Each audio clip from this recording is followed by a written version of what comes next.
Welcome to the channel tribe. In this session of virtual meetup, we are having Srinivas Kantipudi, who is Director and QA at Hubilo, discussing on testing video streaming/engagement platforms for functionality, security. So without further delay, I would like to introduce Srinivas Kantipudi sir, who's an engineering leader. He has a diverse experience in the software development space, and he has held various roles of a tester, developer, product owner, and Scrum Master. He loves solving problems and challenges. And today he would be speaking on the topic testing video streaming or engagement platforms for functionality, scalability, and security. So let's get going.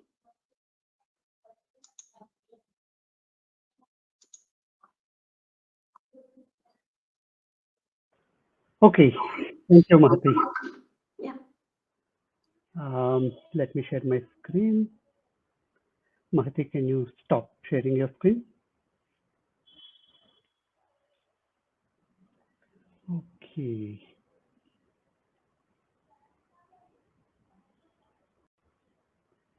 Okay, can everyone see my screen? Cool. Thanks, Ankit. Everyone. Okay, good morning, everyone. Thank you for joining on Saturday morning. And thank you, Mahesh and the Test Tribe for this opportunity. So, my today's topic is on my experiences in testing a video streaming platform engagement, like a virtual event platform. What are my learnings? What are the challenges? How did we solve some of them? How do we do functionality, security, scalability? So that's my topic. One fun fact is, so I'm delivering this session in AirMeet, which is a virtual event platform, and I'm talking about my experiences with testing another virtual event platform. But this is good. This makes it easy for me to relate, to show some of these things, see that reactions, flyers, all that, how they work, what went into testing these things, the engagement and all. So that makes it easy. Good, we are doing it in AirMeet, but also like it's sad that we have cancelled our offline meetup due to COVID situation. So maybe next time. Okay. So next, let me. Okay. So a little bit about me. Mahati covered, so I won't spend time here. I currently work for Hubilo. Joined in Hubilo 1.5 years back. It's a fun ride. This 1.5 years, lot of learning. It's a challenging product to test, so that's when I thought like, okay, let me share my experiences, how we solved some of them, some of the challenges, some of the problems. Have been in the industry more than 20 years. I did a lot of things, but my core is like testing, QA, technologies around that. So tried everything around like functional, non-functional, all different kinds of testing. Okay.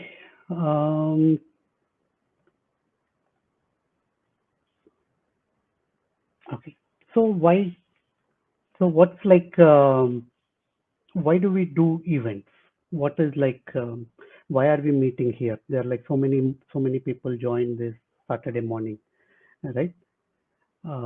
It's like we want to interact with like-minded people. We want to network with people, connect with them, share our best practices, right? And events is also about promoting things like um, directly engaging, brand building. So this is, if we're meeting offline, directly we talk to each other, we meet, we chat. But if it's when it's like online, virtual, like what we are doing right now, the chat plays a major role where we interact through chat, right? And then the engagement is the key factor.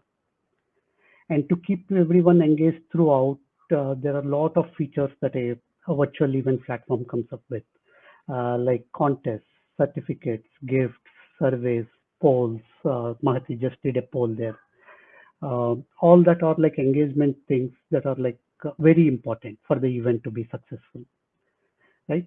And then event is also about like selling, generating leads, right? So analytics is important. Connecting with like third-party applications for the data flow between these applications, that's important. So these are some of the core features that consists of a virtual event platform. And then when we are doing it virtual, video becomes like the key thing, right? Video will be the key. If the video streaming is not good, the audio, video, the sync, then it's like it doesn't reflect in a good experience.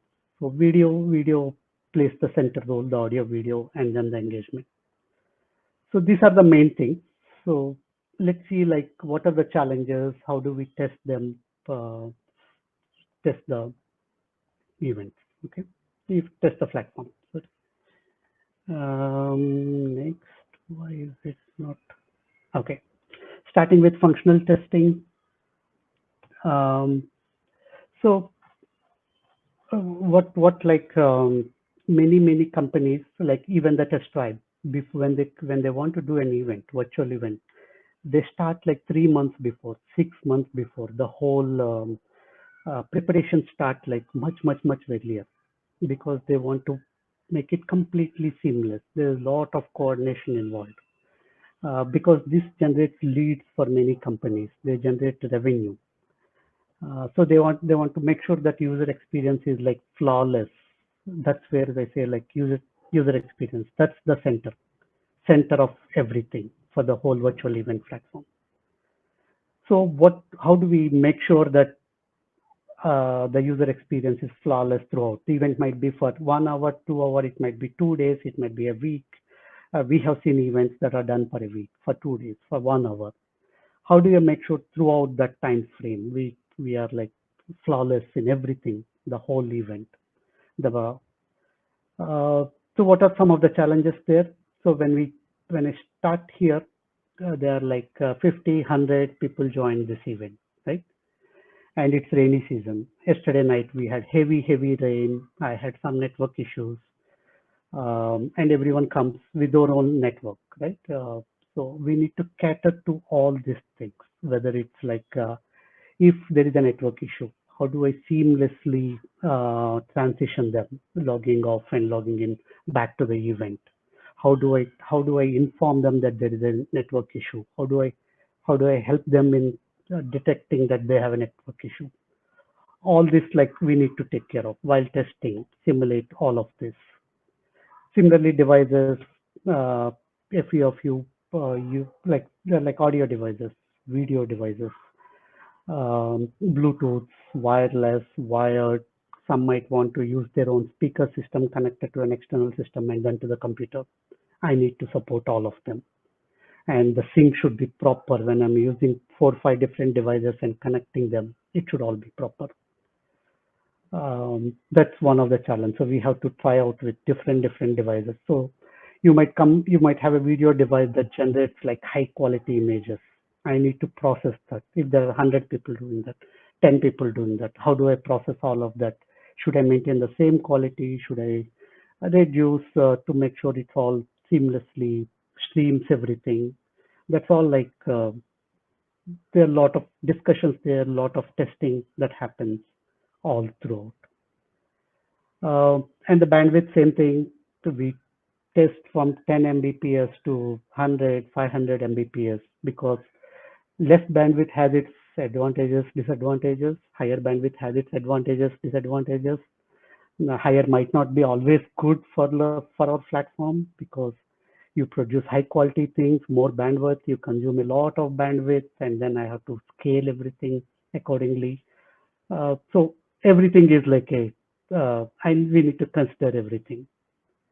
And when I like I'll complete this and come to the right part. Compatibility. You bring your own systems, your own operating system, your own browsers. So I need to make sure we work seamlessly throughout this. And then the geolocation. This event, maybe most of them are from India. There might be few that might be from different countries. Geolocation. I need to make sure all my features work. some countries might block some things. So how do I cater to those countries? If there is something blocked, how do I do that? If there are some rules there, um, how do I adhere to that rules? Okay, and while doing all this, performance is the key. If I'm presenting my video, my audio, it should be seamless. I'm just one person here. There might be 10 people in this panel. There might be a panel discussion happening, 10 people turning on their video, talking continuously, chatting. That's like 1,000 people chatting. So I need to make sure my performance is like solid, rock solid, not just for 100 people, 1,000, 1 lakh, 2 lakh. So we did a very big event last month. I don't want to tell the customer, but that's with like 1 lakh, 2 lakh people. We are able to seamlessly cater to them. And throughout, I have to make sure when people are chatting with each other, doing Q&As, polls, it's all smooth, smooth, smooth. Personas is more about organizer. I mean, there are different personas. There are attendees. I'm a speaker here. I have different privileges than an attendee. Host has a different privilege than a speaker. Organizer has a highest level of privilege. So I need to make sure they're all like multi-tenancy. How do I cater? How do I make sure it's absolute security there? That all comes in. This is just one side. The other side is I'm doing a video here, right? Now Mahesh says like, okay, not just we are doing it in AirMeet. I also want to stream it in Facebook and YouTube simultaneously. So we should support that simulcast. Or Mahesh might say, I will do it from a studio standing. You stream it to your platform and all audience can see it. I will use the all the latest devices to stream my things. I should be able to cater that needs. Like use vMix, OBS, Vimeo. They're all like live streaming platforms. And they have a lot of tuning parameters. I need to make sure I support all of them. They can tune the bit rate and many parameters. I should be able to make sure that I support all of them. So these are the things. I'll take one example to show like how we test like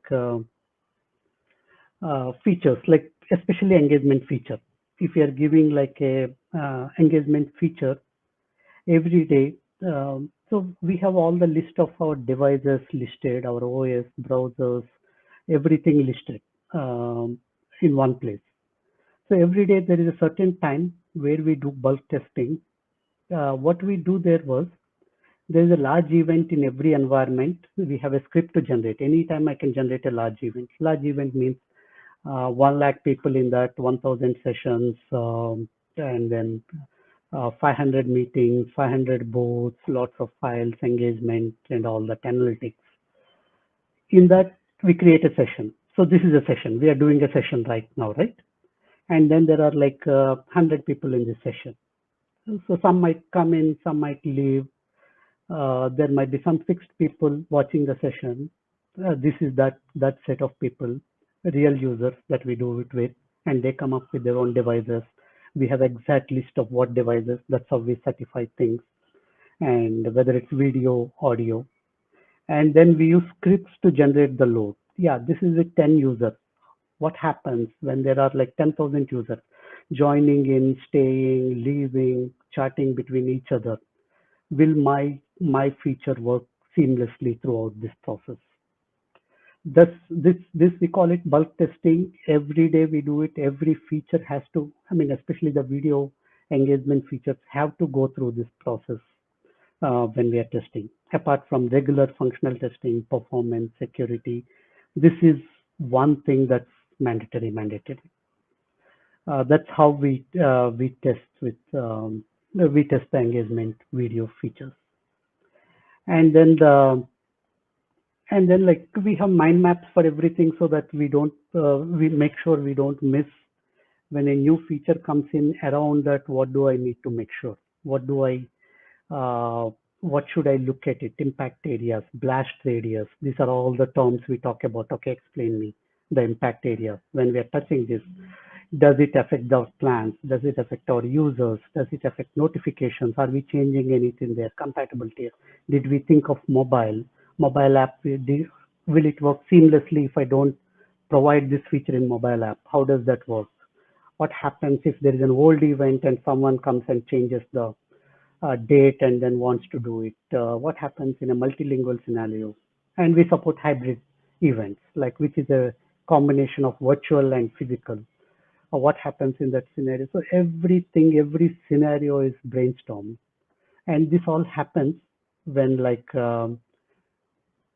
uh, we have like a entry exit criteria everywhere. I mean, every phase of it, there is a clear entry exit criteria. Without completing that, we say it's not complete. N minus one is the sprint before we start the development, where we say we need to exactly know what infra you need for performance testing. We need to exactly know if you have completed your test cases. Performance plan is written clearly. Security plan is there. Impact areas defined. You understand what you have to test. So all that very, very detailed analysis, and because we are a startup, we run fast. We have to deliver fast. We do things fast. With that, we have to make sure we don't miss anything. Absolutely. So we maintain a lot of checklists. We call them entry exit criteria. Some might call it checklist. So every phase, how is this done? Did we complete that? If not, we extend the date. We discuss and say okay, I didn't complete the performance plan. I might have to extend then minus 1 day, and we discuss, and then we decide on what to do. So that's how the functional testing. There's a lot more things, lot more documents, some that I might not be able to show you, but these are some I thought, okay, these are okay to show. Okay, yeah. So anytime, any questions, just post, guys. I might answer in between or towards the end. Cool. That's on the functional testing part. The next one is like security API vulnerabilities. That's like top priority. Why? Because we are virtual event platform, right? There are like users joining in. We need to absolutely make sure their data is safe.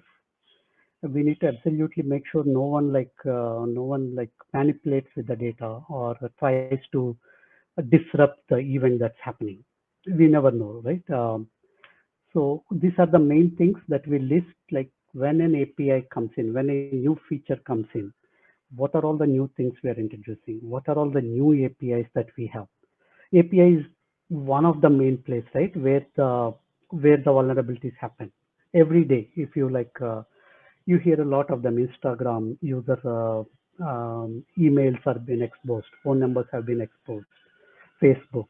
So that's all mostly happens through APIs. So we analyze our APIs completely for all these factors here.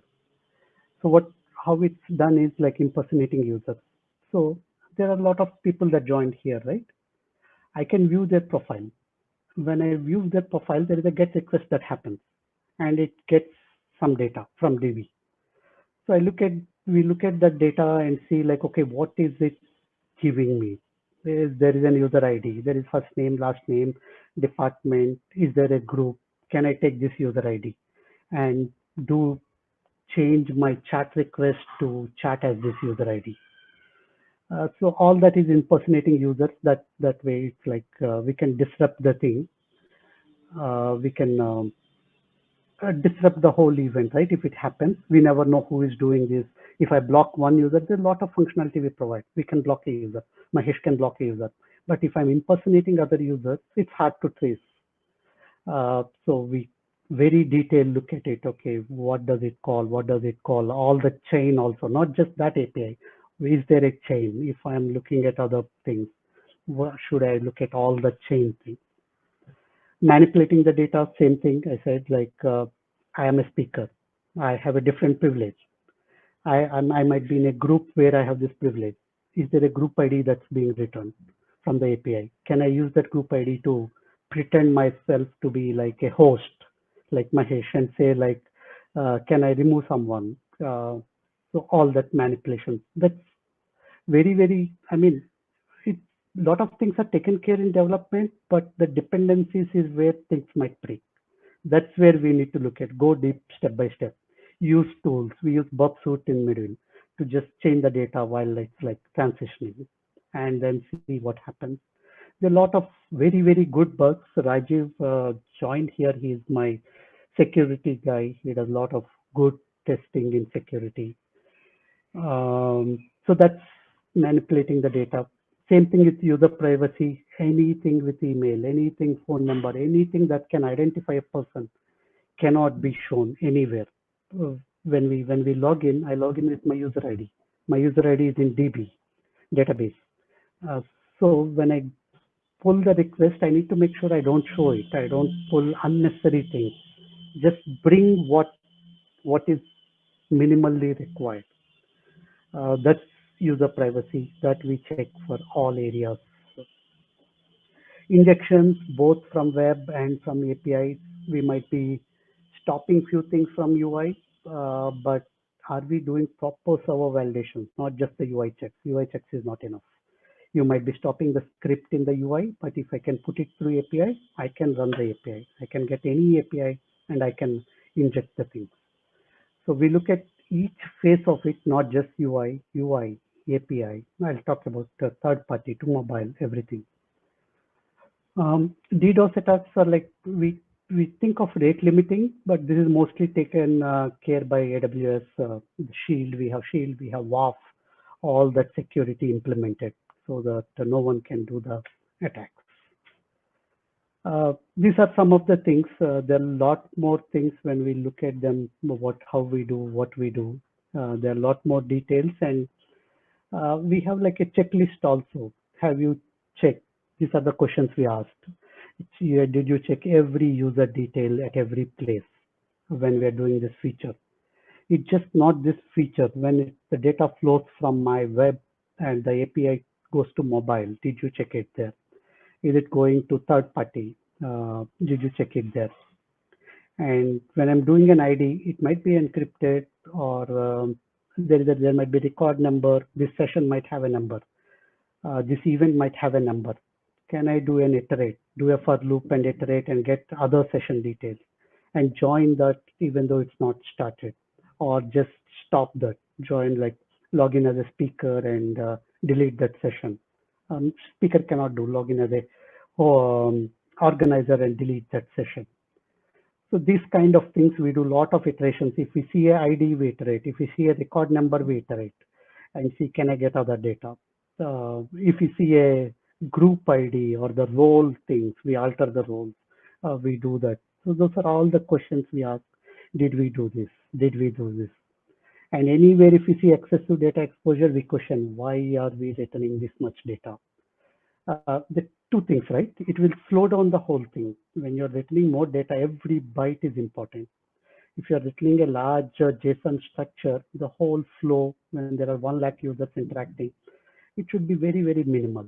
So if not, the whole the performance will be affected. We look at the data. What kind of data are we returning when before a GET request? Manipulation, I talked. We do there's a lot of contests, certificates, gifts, and all that inbuilt in the event. Can I manipulate this process? So Mahesh might say, like, if people attend 40 minutes of the session, they'll get a certificate. So without attending, can I manipulate it? Without how can I manipulate? In the API, instead of 40 minutes, can I send 60 minutes if it's sending the time at the end of the session? All that things we need to be very, very absolutely sure that nothing can be manipulated. Yeah, so that's some of the things. There are a lot more that we do here, and we keep talking about this in the API landscape, API world. There are like east-west APIs, east-west and north-south. That's what we talk about from APIs, right? East-west is like within here, within the application, and north-south is like anything exposed outside, coming from outside. So when I talk about APIs, my APIs are consumed by mobile, and I stream my data to third party applications like Salesforce, Marketo, HubSpot, MailChimp, all this. And so when I'm doing all this, I need to make sure that none of my same rules apply. Whatever I talked before, the exact same rules should apply here also. I cannot expose anything. I have to maintain user privacy. I should not be manipulating the data. So we look at all those things. That's on the API. So just let me know if I'm going too fast or too slow. So the next one is about performance testing. Again, very important. Why? Because like everything works fine when we have like 100 users, 1000 users, 5000 users in a session. What if there are 200,000 users, 2 lakh users join in a session in just one platform, and then 1 lakh of them join a session, and then they completely interact in the session, chat, reactions, all of this, messages. Can I hold? Will my socket server hold that? Will my backend hold that? All that things I need to make sure. It's just not about like, can I hold 100,000 or can I hold 200,000 if there is a sudden burst? So this session started at 11 a.m., right? When the session started, most people joined from 10:59 to 11:01. That's the time frame, right? That 2 minutes. When 100,000 people join in 2 minutes, that's a lot of people per second. Can I hold it? Can I, or same thing with login. The event starts at 11 a.m. People start at 9:58, 9:59. That's how it will be. So sudden burst is at 9:59. Until then, it's a smooth, like a few people a minute. That's how it will be. I need to consider all those things while thinking about performance feature. What is this feature? How is it used? What is before this feature, after that feature? For example, uh, if we are logging in, when we log in, there is a main page or reception page that everyone land into. Usually that page is heavy because like that's where we provide information to all the users saying, okay, these are today's sessions. This is who you can meet. These are the speakers. These are all the booths you can go and talk to on the products. So that page is extremely heavy because there are a lot of calls that we do at that. So if I'm doing login, I also have to make sure my reception page is good because that's where everyone jumping to. When this session is over, people might again, where do I go?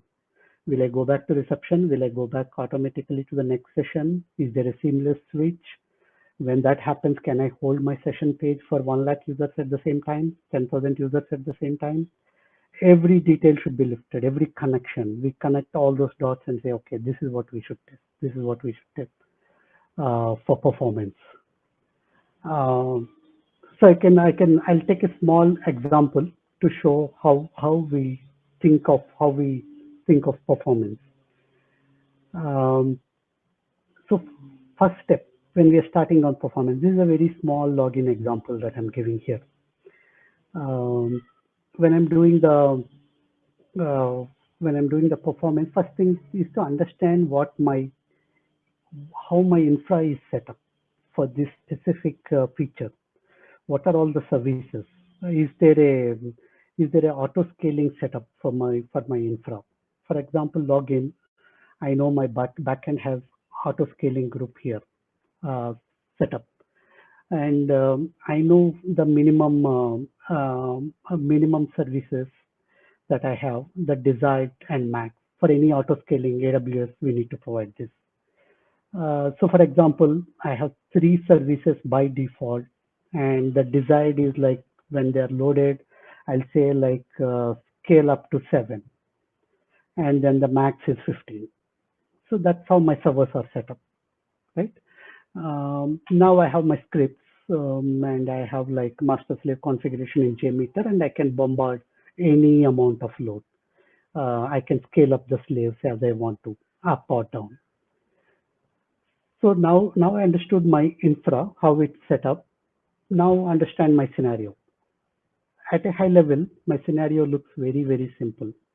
All I have to do is uh, scale like 1 lakh users, login, 2 lakh users. So my first thought will be like, okay, there is auto scaling group setup. There are auto scaling rules set up. So when the CPU is 50%, scale the servers.